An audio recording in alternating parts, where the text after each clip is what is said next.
What if I told you that the world's most famous secret society started as a book club? May 1st, 1776, while America was declaring independence, something else was being born in the shadows of Bavaria. A former Jesuit professor named Adam Weishaupt gathered 5 men in a candlelit room. Their mission was to promote reason, science, and Enlightenment thinking.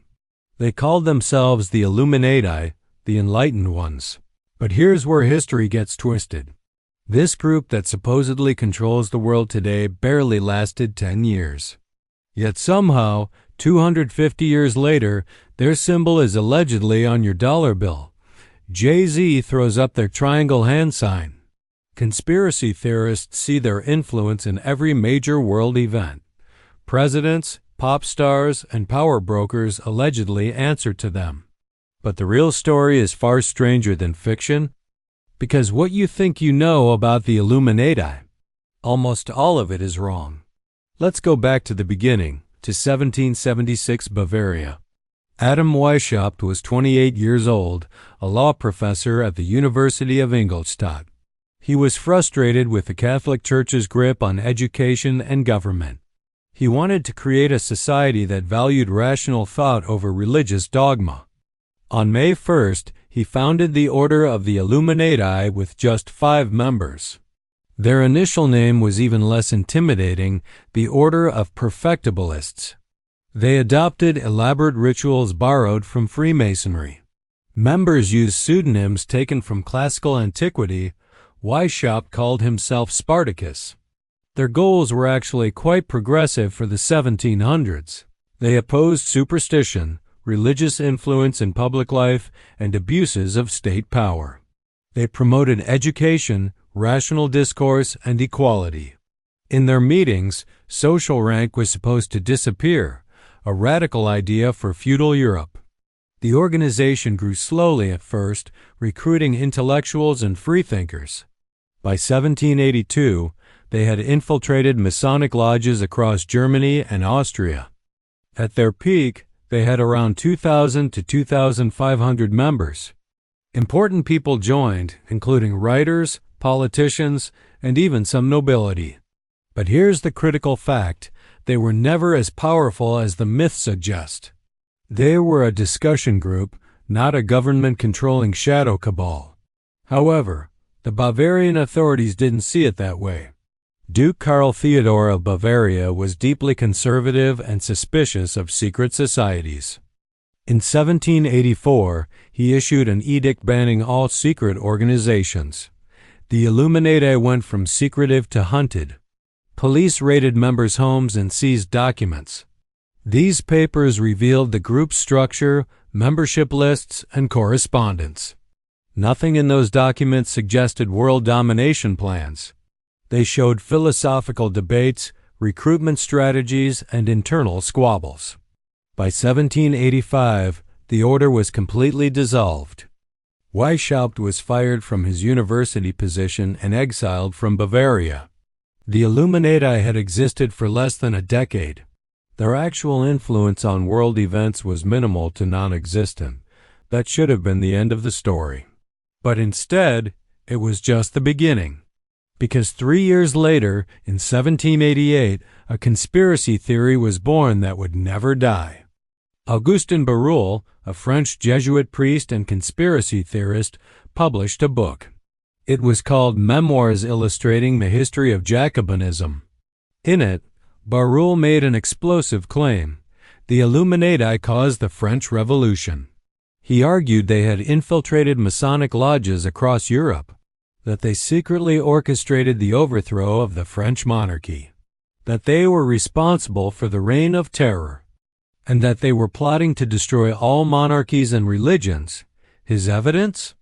Essentially none, just speculation and connecting unrelated events. But the timing was perfect. Europe was in chaos after the French Revolution. People were terrified of radical change and secret revolutionary cells. Barruel's book became a bestseller, translated into multiple languages. Around the same time, a Scottish scientist named John Robison published similar claims. His book Proofs of a Conspiracy argued the Illuminati had infiltrated American Masonic lodges, that they were plotting to overthrow governments and destroy Christianity. These books created the template for every Illuminati conspiracy theory that followed. Hidden puppet masters, secret symbols, infiltration of legitimate organizations, and plans for a new world order. The myth jumped across the Atlantic with terrifying speed. In 1798, Reverend Jedediah Morse delivered sermons in New England warning of Illuminati plots. He claimed they were trying to overthrow the American government. President John Adams himself expressed concerns about their influence. The anti-Masonic Party formed in the 1820s, partly fueled by these fears. It became the first significant third party in American politics. But here's what's fascinating. All of this was based on a group that no longer existed. The Illuminati had been dead for decades, yet the conspiracy theory thrived. Why does a debunked conspiracy theory persist for over 200 years? Because it serves a psychological need. It explains the unexplainable. When bad things happen, wars, economic crashes, assassinations, people want answers. Random chaos is terrifying, but a conspiracy provides order. It's actually more comforting to believe evil people are in control than to accept that the world is fundamentally unpredictable. The Illuminati conspiracy also taps into class anxiety. The idea that wealthy elites control everything from the shadows resonates across centuries. In the 1790s, it was aristocrats and intellectuals. In the 1960s, it was government agencies and corporations. Today, it's tech billionaires and global institutions. The players change, but the basic narrative remains the same. Now let's fast forward to the 20th century when the myth exploded into popular culture. The 1960s were a turning point for conspiracy thinking in America. The Kennedy assassination in 1963 shattered trust in official narratives. The Warren Commission's conclusions satisfied almost no one. People started questioning everything. Was Lee Harvey Oswald really a lone gunman? Who benefited from Kennedy's death? This skepticism created fertile ground for all conspiracy theories, including the Illuminati. In 1975, a satirical science fiction book called The Illuminatus Trilogy was published. Authors Robert Shea and Robert Anton Wilson created an elaborate fictional universe. In it, the Illuminati controlled world events through chaos and disinformation. The book was meant to be a parody of conspiracy thinking, but many readers took it seriously, or at least couldn't tell where satire ended. The book popularized symbols that are now central to Illuminati mythology. The eye in the pyramid, the number 23, references to ancient mysteries. Then came the internet, and everything changed. In the 1990s and 2000s, conspiracy theories found their perfect breeding ground online. Forums, chat rooms, and early websites connected believers worldwide. They could share theories, analyze evidence, and reinforce each other's beliefs. YouTube became the ultimate platform for Illuminati content. Videos with millions of views dissected every frame of music videos and movie scenes. Beyoncé's hand gesture at the Super Bowl, Illuminati sign, a triangle in a corporate logo, hidden symbol. The eye in Pixar's Monsters, Inc., predictive programming, every coincidence became evidence of a grand conspiracy. Hip-hop culture became particularly associated with Illuminati theories. Why? Because successful black artists challenged narratives about who should have wealth and power. When Jay-Z, Kanye West, or Rihanna achieved massive success, conspiracy theorists had an explanation. They must have joined a secret society and sold their souls. This ignored their actual talent, business acumen, and years of hard work. It reduced their success to a sinister conspiracy rather than earned achievement. Celebrities began addressing it directly. Some mocked it, others got frustrated. But denial often just fueled more speculation. That's exactly what they would say. The symbols themselves are worth examining closely. Let's start with the most famous one, the eye in the pyramid on the dollar bill. This is called the Eye of Providence, and it's been a Christian symbol for centuries. It represents God's all-seeing eye watching over humanity. It appears in churches across Europe dating back to the Renaissance. The pyramid below it represents strength and duration. The Great Seal of the United States, where this symbol comes from, was designed in 1782.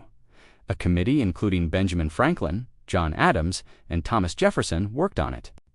The final design was created by Charles Thomson, Secretary of Congress. There is zero historical evidence connecting it to the Illuminati. The phrase Novus Ordo Seclorum beneath the pyramid means New Order of the Ages. It refers to the new American era, not a New World Order conspiracy. The seal was added to the dollar bill in 1935 under President Franklin Roosevelt. Roosevelt was a Freemason, which conspiracy theorists cite as proof. But Freemasonry and the Illuminati are not the same thing. The Freemasons are a fraternal organization dating back centuries, still operating openly today. The Illuminati briefly infiltrated some Masonic lodges in the 1780s, but equating the two is like saying everyone who went to Harvard is in a secret cabal. What about the hand signs that celebrities supposedly flash? The triangle symbol made by touching thumbs and forefingers together, this is called the ROC sign, popularized by Jay-Z for his ROC Fellow records. It's a diamond shape representing his brand, not a pyramid for the Illuminati. Photographers also use this gesture to frame shots and check composition. It's a common hand position that predates any conspiracy theory. But once the association is made, confirmation bias takes over. Every instance of the gesture becomes evidence, while contradictory evidence is ignored. Let's talk about what psychologists call pattern recognition gone wrong. The human brain is wired to find patterns. It's a survival mechanism. Our ancestors, who could spot patterns in nature, predator tracks, weather signs, survived. But this gift can become a curse when we see patterns that aren't really there. This is called apophenia, finding meaningful connections in random information. The Illuminati conspiracy is apophenia on a massive scale. A corporate logo has triangular elements, must be Illuminati symbolism. A celebrity covers one eye in a photo, clearly sending a message. 3 unrelated world events happen on the same day, obviously coordinated. The conspiracy theory becomes unfalsifiable, meaning it can't be disproven. Every piece of evidence against it is reinterpreted as evidence for it. Government denies Illuminati control. That's exactly what they would do if they were controlled. No evidence of secret meetings because they're really good at hiding them. A former member doesn't come forward because they're all silenced or in on it. This logical trap makes the conspiracy immune to facts. It also taps into something called the fundamental attribution error. When good things happen to us, we attribute it to our skills and efforts. When good things happen to others, especially people we resent, we attribute it to external factors. A wealthy celebrity's success must be due to Illuminati connections, not their talent, timing, hard work, or luck. This is particularly insidious when applied to successful people from marginalized communities. It denies their agency and accomplishment. Social media algorithms have supercharged conspiracy thinking. These platforms prioritize engagement, and conspiracy content is highly engaging. It triggers strong emotions, fear, anger, fascination. The algorithm shows you more of what you interact with. One Illuminati video leads to 10 more recommendations. Soon, your entire feed is conspiracy content. This creates echo chambers where beliefs are constantly reinforced. You're surrounded by people who think like you, who validate your theories. Dissenting voices are blocked, muted, or dismissed as shills. The result is radicalization, a gradual shift toward more extreme beliefs. You start by questioning a celebrity hand gesture. 6 months later, you believe a shadowy elite controls every aspect of society. But here's the irony. Real conspiracies do exist. And they're usually far more boring than the Illuminati myth. Watergate was a real conspiracy, politicians covering up a break-in. It was exposed by journalists following paper trails and interviewing sources. The Tuskegee syphilis study was a real conspiracy. The U.S. government deliberately withheld treatment from black men to study disease progression. MK Ultra was a real CIA mind control program. They conducted illegal experiments on unwitting subjects for decades. Tobacco companies conspired to hide the dangers of smoking. Oil companies conspired to suppress climate change research. These real conspiracies have something in common. They were eventually exposed through documents, whistleblowers, and investigations. They involved specific people with specific motives doing specific things. They weren't centuries-old organizations controlling all of human civilization. Real conspiracies are messy. They involve human error and loose ends. The more people involved, the harder they are to keep secret. The Manhattan Project employed 130,000 people and lasted less than 3 years before the secret was out. The idea that thousands of Illuminati members have kept perfect silence for 250 years? Statistically impossible. Humans are terrible at keeping secrets, especially large groups over long periods. So how do we think critically about conspiracy theories? First, ask who benefits from this belief. The Illuminati conspiracy often benefits those who profit from fear and distrust. Book sales, video views, conference tickets, merchandise. Second, apply Occam's razor. The simplest explanation is usually correct. What's more likely, a secret organization controlling world events for centuries? Or a combination of human ambition, systemic power structures, and random chance? Third, look for falsifiability. Can this theory be proven wrong? If every piece of contradictory evidence is reinterpreted as supporting the theory, that's a red flag. Fourth, check the sources. Where is this information coming from? Anonymous internet posts and YouTube videos are not equivalent to peer-reviewed research. Fifth, be aware of your own biases. We all want simple explanations for complex problems. We all want to feel like we have special knowledge others don't. Conspiracy theories feed these psychological needs. The real world is more complex than any conspiracy theory. Power operates through visible systems, corporations, governments, institutions. These systems have flaws, corruption, and injustices worth examining. But attributing everything to a secret society obscures these real issues. It distracts from actual problems we could actually address. Income inequality isn't caused by the Illuminati. It's caused by tax policy, wage stagnation, and economic structures we can study and change. Climate change isn't a hoax by secret elites. It's a measurable phenomenon caused by fossil fuel emissions we can reduce. Political corruption isn't occult symbolism. It's campaign finance laws and lobbying regulations we can reform. So what's the final verdict on the Illuminati? The historical Illuminati existed from 1776 to 1785 in Bavaria. They were a small Enlightenment-era discussion group with progressive but limited goals. They were disbanded by government order and left no lasting organization. The modern Illuminati conspiracy theory began in 1788 with Augustin Barruel's book. It was based on speculation, not evidence, and has been repeatedly debunked. The symbols associated with them, the eye, the pyramid, have mundane historical origins. The celebrities accused of membership have prosaic explanations for their success. The theory persists because it serves psychological and social functions. It explains chaos, validates distrust, and creates community among believers. But persistence doesn't equal truth. The Illuminati controlling the modern world is fiction, not fact. Does this mean we should trust all authority and never question official narratives? Absolutely not. Healthy skepticism is essential in a democracy. Question power, demand transparency, investigate wrongdoing. But do it with critical thinking, evidence, and intellectual honesty. The real world has enough actual conspiracies and injustices to occupy our attention. We don't need to invent imaginary ones. So the next time you see a triangle in a music video or an eye on a dollar bill, remember this.